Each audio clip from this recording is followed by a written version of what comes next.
சுவாமி விவேகானந்தரின் பொன்மொழிகள். மற்றவர்களுக்காக நாம் மேற்கொள்ளும் மிக குறைந்த அளவு உழைப்பும் நமக்குள்ளே இருக்கும் சக்தியை தட்டி எழுப்புகிறது.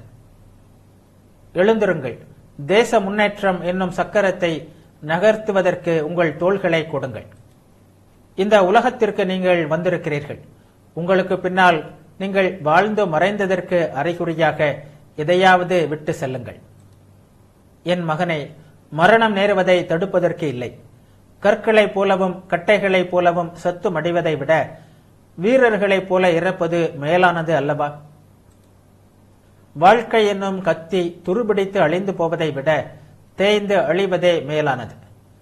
மற்றவர்களுக்கு ஒரு சிறிதளவிற்கு நன்மை செய்வதற்காக அழிந்து போவது மிகவும் நல்லது.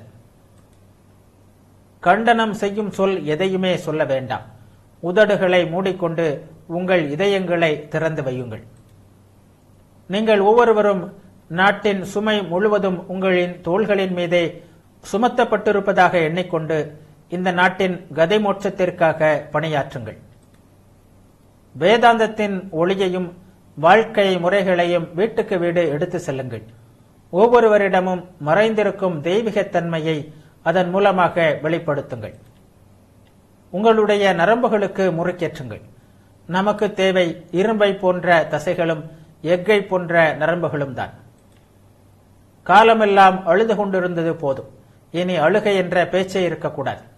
சுய வலிமை பெற்ற மனிதர்களாக எழுந்து நில்லுங்கள். இன்றைய இளைய தலைமுறையை சேர்ந்தவர்கள், நவீன தலைமுறையை சேர்ந்தவர்கள் ஆகிய உங்களிடம்தான் என் நம்பிக்கை இருக்கிறது. இவர்களிடமிருந்தே என் தொண்டர்கள் தோன்றுவார்கள். நான் என் கருத்தை வகுத்து அதற்காக என் வாழ்க்கையை அர்ப்பணித்திருக்கிறேன். இந்தியா முழுவதும் இந்த அரிய கருத்துக்களை பரப்பிக் கொண்டே செல்லுங்கள். தங்களுடைய தாய்நாட்டின் நன்மைக்காக எல்லாவற்றையும் துறக்கவும் தங்களுடைய உயிரை தியாகம் செய்யவும் கூடிய ஒரு சில இளைஞர்களே நமக்கு தேவை. ஒரு நல்ல லட்சியத்துடன் முறையான வழியை கைக்கொண்டு தைரியத்துடன் வீரனாக விளங்கு. நீ மனிதனாக பிறந்திருக்கிறாய். நீ வாழ்ந்து மறைந்த பிறகு உன் பின்னால் ஓர் அழியாத அரைகுறை எதையாவது விட்டு செல். எனது அருமை குழந்தைகளே, முன்னேறி செல்லுங்கள். பரந்த இந்த உலகம் ஒளியை வேண்டுகிறது, அதை எதிர்பார்க்கிறது. இந்தியா மட்டும் அத்தகைய ஒளியை பெற்றிருக்கிறது.